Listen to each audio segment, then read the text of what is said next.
ये बदलता हुआ दौर और एक नया लाइफस्टाइल और हमेशा बदलते रहने की एक उम्मीद इंसान को हमेशा कुछ नया करने पर मजबूर करती है, और ऐसे में सबसे ज़्यादा असर हमारी हेल्थ पर पड़ता है। हम कई तरह से, कई प्रकार से अलग अलग किस्म की बीमारियों का शिकार हो जाते हैं, जिन बीमारियों के बारे में हमें पता भी नहीं चलता। कुछ बीमारियां ऐसी है कि वो आखिरी स्टेज में होती है, तब जाकर के उनकी दस्तक हमें सुनाई देती है।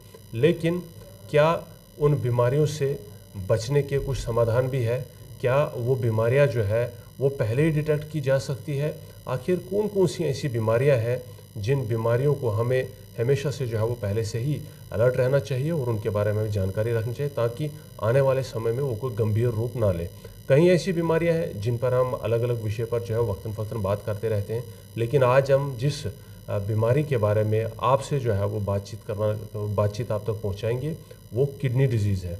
साइलेंट किलर के नाम से भी जानी जाती है, और ये बीमारी अक्सर आखिरी स्टेज में ही जो है वो डिटेक्ट होती है, जब किडनी काफ़ी डैमेज हो चुकी होती है या फिर किडनी में बहुत सारा स्टोन इकट्ठा हो चुका होता है। इसी सिलसिले से इसी विषय में आज हम यहाँ पर बातचीत करने के लिए डॉक्टर फयाज़ वानी जी के पास जो है वो पहुँचे हैं, जो किडनी स्पेशलिस्ट है।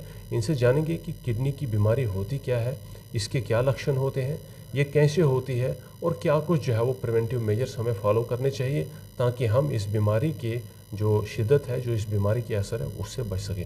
फयाज़ साहब, आपका वक्त देने के लिए बहुत बहुत शुक्रिया। अक्सर कम ही लोग होते हैं जो इस तरह का जो टाइम है वो शेयर करते हैं, लोगों तक अपने कीमती विचार पहुंचाने के लिए वक्त निकालते हैं। आज मैं आपसे किडनी डिजीज़ के बारे में कुछ खास जो है वो पूछना चाहूँगा। इसे साइलेंट किलर कहते हैं, और शायद सही नाम भी दिया गया है, क्योंकि जब पता चलता है तो तब ऑलमोस्ट आधी किडनी जो है वो इसके इम्पैक्ट में आ चुकी होती है। पर क्यों साइलेंट किलर किस लिए कहा जाता है इसको? इसलिए कि इसके बारे में लेट पता चलता है, या इसलिए कि इसके लक्षण के बारे में ही जो है वो पता नहीं चल पाता है? बिल्कुल बिल्कुल, थैंक यू। पहले तो आपका बहुत बहुत धन्यवाद। ये बहुत इंपॉर्टेंट क्वेश्चन है आज के दौर में कि किडनीज़ बहुत ज़्यादा इफ़ेक्ट होती है, क्योंकि एक लाइफस्टाइल बीमारियां जितनी ज़्यादा बढ़ती है उतनी किडनी बीमारियां भी बढ़ती हैं, ये सीधे पैरेलल चलती हैं। ठीक है, तो हमें अगर देखते हैं इस दौर में जो लेटेस्ट साइंटिफिक एविडेंस है, जिसमें हाइपरटेंशन बहुत कॉमन है और डायबिटीज़ बहुत कॉमन है। ठीक है, तो इन कारण से फिर किडनी ज़्यादा इफ़ेक्ट हो जाती है। यानी कि किडनी की बीमारी सिर्फ कंजप्शन से खराब नहीं होती है, बल्कि कोई और बीमारी भी हो तो वो भी किडनी पर ही डायरेक्ट इम्पैक्ट जो डालती है। हाँ बिल्कुल बिल्कुल, अगर मान लो किसी को हार्ट की प्रॉब्लम है, उस पर किडनीज़ भी इफ़ेक्ट होती हैं। किसी को लिवर में प्रॉब्लम है, उसको किडनीज़ भी इफ़ेक्ट होती है। किसी को जोड़ों में दर्द रहती है, पेन किलर्स खाते हैं, किडनी इफ़ेक्ट होती है। ये मान लो सारी बीमारियाँ या किडनीज़ पे इफ़ेक्ट करती हैं। ठीक है, तो एक्चुअली हमें देखना पड़ता है। जो सिम्टम्स आप बात की है कि साइलेंट रहती है, क्यों साइलेंट रहती है? इसलिए साइलेंट रहती है क्योंकि हमारे पास दो किडनीज़ होती है। ठीक है, और ये कंपनसेट करती है काम करने में। इनकी एक क्षमता होती है काम करने की। जब उनकी जो कैपेसिटी है वो ओवरवेलम हो जाती है, वो कैपेसिटी कम हो जाती है, तब हमें फिर प्रॉब्लम्स आनी शुरू होती है। जैसे जैसे हम स्टेज करते हैं किडनी डिजीज़ की, जैसे इसका स्टेज बढ़ता है तो फिर हमें प्रॉब्लम आती है। अगर हम अर्ली सिम्टम्स की बात करते हैं, यूजुअली पेशेंट बहुत वीक रहता है, कमज़ोरी बहुत ज़्यादा रहती है बॉडी में। ठीक है, खारिश रहती है, स्किन ड्राई हो जाता है, या उनको खाने पीने में मान लो भूख नहीं लगती है, या हल्की सी सूजन आती है, पैरों में सूजन आती है या फेस पे सूजन आती है। जैसे जैसे बीमारी बढ़ती है, फिर बाथरूम में फ्रॉथिंग होती है। ठीक है, या रात में बार बार बाथरूम आ जाता है। तो ये इंपॉर्टेंट लक्षण है इसके, बट जिसको हम इग्नोर करते हैं। ठीक है, जब स्टेज बहुत ज़्यादा होता है कि पैर बहुत ज़्यादा सूजन आ जाती है, या नींद में प्रॉब्लम आती है, या कमज़ोरी इतनी सांस में दिक्कत आती है, खून कम हो जाता है। ठीक, तो फिर ये जो लक्षण है, ये एंड स्टेज के लक्षण है या शुरू शुरू में ये होता है? ये किसी किसी को शुरू में ही होते हैं, but most of the patients में लास्ट में एंड स्टेज में ये लक्षण आ जाते हैं। अभी किडनी स्टोन होता है, माफ़ कीजिएगा, ये किडनी की बीमारी जो है वो किडनी में शुरू में इम्पैक्ट कैसे डालते हैं? अंदर क्या कुछ जो है वो इसका एक बायोकेमिस्ट्री रहती है? बिल्कुल, जो हर एक बीमारी है उसका अलग अपना तरीका है किडनी ख़राब करने का। जैसे हम बात करेंगे डायबिटीज़ की। ठीक है, उसमें हमें दो तरीके लेते हैं, एक हीमोडायनेमिक चेंज लेते हैं, एक दूसरी इन्फ्लेमेशन रहती है। तो एक सूजन चलती रहती है किडनीज़ में, उससे ऑक्सीडेटिव स्ट्रेस होता है। ये ऑक्सीडेटिव स्ट्रेस जो किडनी में फ़िल्टर होते हैं उनको डैमेज करते हैं। ठीक है, ओवर द टाइम ये सारे फिल्टर्स ख़राब हो जाते हैं, तो फिर प्रॉब्लम आती है। अगर हम हाइपरटेंशन की बात करते हैं, तो हाइपरटेंशन से जो हमारे जो फिल्टर्स होते हैं इनमें स्क्लेरोसिस होती है, ठीक है। जब ये स्क्लेरोसिस होते हैं वो सिकुड़ जाते हैं, फिल्टर्स सिकुड़ जाते हैं हाइपरटेंशन से। अगर हम तीसरी बीमारी की बात करते हैं, जैसे स्टोन की प्रॉब्लम है, तो स्टोन की वजह से भी बहुत सारी इन्फ्लेमेशन चलती रहती है बैकग्राउंड किडनी में, तो जो ओवर द टाइम किडनीज़ को डैमेज करती है, ठीक है। ये अलग अलग तरीके से अलग अलग बीमारियां किडनीज़ को इफ़ेक्ट करती हैं। तो कंजप्शन किस तरह से इसको इम्पेक्ट करती है? आज के दौर में आप देखते हैं कि खाना जो है वो उतना प्योर नहीं रहा है। पुराने दौर के मुकाबले में आज तकरीबन सिंथेटिक खाना आता है, रॉ फूड आती है, और हम इतना कुछ खाते रहते हैं जिसके बारे में हमें भी हेल्थ के बेनिफिट्स या कंपोजिशन का पता नहीं होता है। तो ओवरऑल आपको क्या लगता है कि कंजप्शन सबसे ज़्यादा इम्पैक्ट इस पर किडनी की डिजीज़ में अपना जो है रोल अदा करती है, या फिर जो इंटरनल पहले हमारे बॉडी में एलिमेंट्स होती है वो ज़्यादा रोल प्ले करती है? देखो, ये तो एक ये जो बीमारियां हैं डायबिटीज़, ये लाइफस्टाइल चेंजेस है। तो जैसे फास्ट फूड ज़्यादा हम खाते हैं, फास्ट फूड बाहर खाना खाते हैं, और हम कोल्ड ड्रिंक्स का ज़्यादा यूज़ करते हैं, तो इन जो ये फूड्स होते हैं इनसे किडनी इफ़ेक्ट होती है। दूसरा होता है कि आजकल जो देखा गया है कि इंसेक्टिसाइड्स का बहुत ज़्यादा यूज़ हो जाता है, चाहे वो फ्रूट्स वेजिटेबल्स हो या जो भी कोई फूड होता है, उसमें फिर ये इंसेक्टिसाइड जाके हमारी बॉडी में एज अ टॉक्सिन काम करते हैं, तो किडनीज़ को डैमेज करते हैं, लिवर को डैमेज करते हैं, या और भी कुछ प्रॉब्लम आती है। तीसरा ये होता है कि अगर वाटर में पोल्यूशन हो जाए, वाटर साफ़ नहीं आ रहा है, उससे फिर किडनीज़ इफ़ेक्ट हो जाती हैं, ठीक है। ये इम्पॉर्टेंट है, बट मेन इम्पॉर्टेंट चीज़ें हैं, एक तो स्मोकिंग और दूसरा अल्कोहल इनटेक। ये दोनों चीज़ों से किडनीज़ इफ़ेक्ट हो जाती हैं। अब क्या किडनी की बीमारी जो है वो उसका इलाज मुकम्मल होता है, या फिर किडनी जितनी डैमेज होगी उसको कभी वापस नहीं लाया जा सकता है? और क्या प्रिवेंटिव मेजर्स जो है वो होते हैं इसके, हमें डेली लाइफ में जो फॉलो करने चाहिए? कंजप्शन की बात करें या सुबह शाम की जो हमारा लाइफस्टाइल है उसकी बात करें, क्या ये का हमारे लिए कारगर साबित हो सकते हैं किडनी डिजीज़ को रोकने के लिए? जो किडनी डिजीज़ है ना, हमें पहले देखनी है कि ये टेम्परेरी वाला है कि ये परमानेंट वाला है, जिसको हम एक्यूट किडनी इंजरी बोलते हैं, या हम बोलते हैं क्रॉनिक किडनी डिजीज़। अगर ये एक्यूट किडनी इंजरी है तो हमें वजह देखनी होती है कि क्यों हो गया है ऐसा, इन्फेक्शन की वजह से हुआ, दवाइयों की वजह से हुआ, तो ये रिवर्सिबल है। अगर ये अब क्रॉनिक किडनी डिजीज़ है जिसको 100 दिन से ऊपर क्रिएटिनिन का लेवल ज़्यादा रहता है, तो ये मोस्टली इरिवर्सिबल रहती है, तो इसको हम रिकवर नहीं कर सकते हैं, बट इसको हम स्लो डाउन कर सकते हैं। इसको हम बोलते हैं retardation of progression. Slow speed कम करनी है, बीमारी जो एंड स्टेज वाली है उसमें गैप ज़्यादा से ज़्यादा आना चाहिए, ठीक है। ये कर सकते हैं इसमें, वो क्रॉनिक किडनी डिजीज़ इरिवर्सिबल होती है।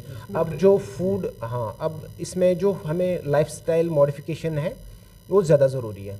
एक तो मैं ट्रीटमेंट की तरफ आपकी तरफ आऊँगा पहले, कि ट्रीटमेंट जो है वो लोग तो सबसे पहले जो है वो ट्रीटमेंट सेल्फ मेडिकेशन जिसको कहते हैं वो करते हैं। आज क्या है कि कहीं भी कोई बीमारी होगी, डॉक्टर की कंसल्टेशन से पहले या तो केमिस्ट के पास खुद जाएंगे, या तो जो आयुर्वेदिक मेडिसिन है उसको कंज्यूम करना शुरू कर देते हैं। क्या ये सही होता है? और किस तरह से जो है वो लोगों को अपनी जगह पर डॉक्टर से पहुंचने से पहले अपना जो डे टू डे का ख्याल रखना, अगर उनको ये पता चल जाए कि हमारी किडनीज ख़राब है? इसमें हम अगर जिन लोगों को किडनीज़ में इफ़ेक्ट आया तो एक स्पेशलिस्ट डॉक्टर के पास जाना चाहिए जिसको इस चीज़ का नॉलेज है, तो आपको प्रॉपरली गाइड करके प्रॉपरली मेडिसिन दे के आपकी किडनीज़ जो है वो ठीक रहें, प्रोटेक्ट रहें, ठीक है। सेल्फ मेडिकेशन बिल्कुल नहीं करना चाहिए, ओवर द काउंटर ड्रग्स बिल्कुल यूज़ नहीं करना चाहिए, लॉन्ग टर्म के लिए पेन किलर्स का यूज़ नहीं करना चाहिए, ये बहुत ज़्यादा ज़रूरी है। अब जब किडनी की प्रॉब्लम है तो एक किडनी के डॉक्टर, एक किडनी के स्पेशलिस्ट को मिलना ज़रूरी है, ताकि आपकी जो दवाई सही मिले और सही टाइम पे मिले, वो ज़्यादा ज़रूरी है। मेडिसिन की बात करें तो क्या कॉस्ट इफ़ेक्टिव है या एक्सपेंसिव है, क्या है इसकी जो किडनी के लिए इलाज के लिए यूज़ होती है? और साथ ही साथ किस स्टेज पर जो है वो किडनी को रिप्लेस करने की ज़रूरत पड़ती है, और किस स्टेज पर पेशेंट को आप डायलिसिस तक जो है वो ले जाते हैं? जो मेडिसिन अभी लेटेस्ट आई है, मेडिसिन जो मार्केट में है, वो कॉस्ट इफ़ेक्टिव है अगर हम कंपेयर करेंगे उसको रिनल रिप्लेसमेंट थेरेपी के साथ, डायलिसिस या ट्रांसप्लांट के साथ, ठीक है। और अच्छी दवाइयाँ आई हैं, बिल्कुल उसमें साइंटिफिक एविडेंस है कि अगर ये हम प्रॉपरली यूज़ करें और टाइम पे दें, और बहुत सारी पेशेंट्स को देखा गया है कि उनमें हमें फिर जो डायलिसिस की जो स्टेज है वो लेट आती है, उसमें गैप मिलता है, ठीक है। और जब ये हम डायलिसिस आता है, इसमें हम स्टेजिंग करते हैं यूजुअली। जो डायलिसिस होता है ये एंड स्टेज पे होती है, जिसको हम GFR 15 से कम हो, ठीक है, तो उनको हम फिर डायलिसिस उनको एडवाइस करते हैं या तो उनको किडनी ट्रांसप्लांट एडवाइस करते हैं, ठीक है।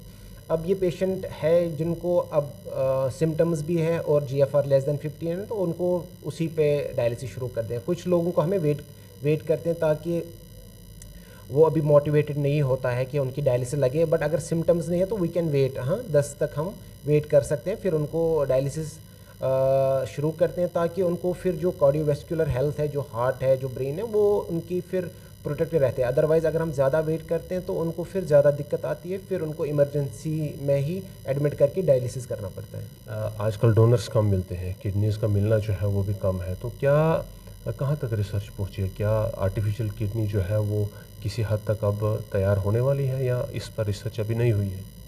इसमें जो अब डोनर्स बिल्कुल कम है, इसमें दो चीज़ें हैं। एक तो कैडावर सिस्टम है, डोनर जो एक्सीडेंट केसेस होते हैं या जिनको जो प्लेज करते हैं कि हम किडनी डोनेट करते हैं, तो एक डिसीज डोनर प्रोग्राम होता है, उसमें जो डायलिसिस पेशेंट होते हैं वो रजिस्टर करते हैं, तो फिर उनको एक लिस्ट, कॉमन लिस्ट बनती है, उसके हिसाब से वो किडनी होती है। तो लोगों को ज़्यादा से ज़्यादा लोगों को अपना जो है प्लेज करना चाहिए एक डोनर बनने का, एक हेल्दी डोनर, ठीक है, ये एक तरीका होगा। दूसरा जो आर्टिफिशियल किडनी है, जो आर्टिफिशियल किडनी तो आर्टिफिशियल जो डायलिसिस है that is also an artificial kidney है, राइट। और क्योंकि किडनी एक फ़िल्टर का काम करते हैं, डायलिसिस में भी फिल्ट्रेशन, हम जो टॉक्सिन बॉडी में रहते हैं उनको रिमूव करते हैं। तीसरा एडवांस ये है कि जीनो ट्रांसप्लांट होता है, एक जीनो ट्रांसप्लांट में है कि पिग की किडनीज़ है वो अभी एक्सपेरिमेंटल मॉडल में है, कुछ लोगों में वो किया भी है, वो निकाल के पिग की किडनी को जीन एडिटिंग करते हैं, जीन एडिटिंग करके उसको ह्यूमंस में ट्रांसफ़र करते हैं ताकि वो फिर देखते हैं कितना चला। एक दो लोगों में वो किया है एक्सपेरिमेंटल अभी, तो उनमें थोड़ा अच्छा रिस्पॉन्स आया। That is the latest for the kidney health. Finally क्या मैसेज रहेगा आपका आप जनरल पब्लिक के लिए, और कोई टिप आप ऐसी दीजिए कि डॉक्टर के पास आने से पहले लोग उसको फॉलो करें और किडनी की बीमारी ठीक होना शुरू हो जाए, किडनी हेल्दी रहे? बिल्कुल, किडनी के लिए एक तो पहले जो आपको पेन किलर्स नहीं खाना चाहिए, आपको जंक फूड कम से कम लेना चाहिए। तीसरा, आपने वाटर इनटेक डेली अच्छा लेना चाहिए, कम से कम 2 लीटर, गर्मी है 2 लीटर कम से कम पानी पीना चाहिए, ठीक है। नमक का कम से कम यूज़ करना चाहिए, ठीक है। और खुद से कोई दवाई नहीं खाना चाहिए। अब जिसको शुगर है और बीपी है, उन दोनों को कंट्रोल करना चाहिए। बीपी के मरीज़ को और शुगर के मरीज़ को अपना ये जो है दवाइयाँ बराबर लेनी चाहिए। इरेगुलर दवाइयाँ लेंगे तो फिर किडनी प्रॉब्लम ज़्यादा रहती है। तीसरा है कि स्मोकिंग बिल्कुल नहीं करना चाहिए। चौथा कि ये अगर शराब पीते हैं तो इसको बिल्कुल अवॉइड करें।